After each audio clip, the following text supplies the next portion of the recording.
السلام علیکم۔ 4 کام ہمیں اس رمضان المبارک مہینے میں کرنے چاہیے۔ ان میں سے جو 2 کام ہیں ان کا تو ہمیں دنیا میں ہی فائدہ ہوگا، لیکن جو 2 کام دوسرے ہیں وہ جو ہے وہ ان کا فائدہ ہمیں آخرت میں ہوگا۔ تو پہلے کام کون سے ہیں؟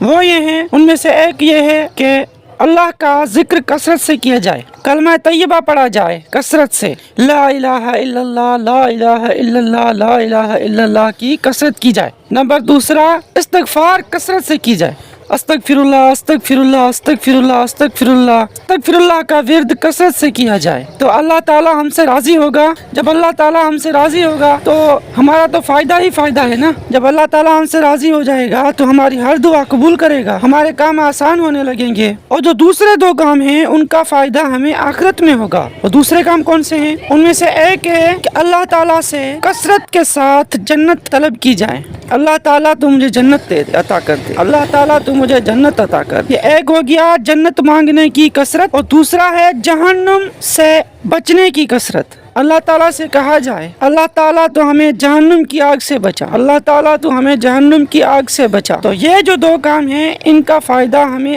آخرت میں ہوگا۔ اللہ تعالیٰ ہمیں یہ چاروں کام کرنے کی توفیق عطا فرمائے، آمین ثم آمین۔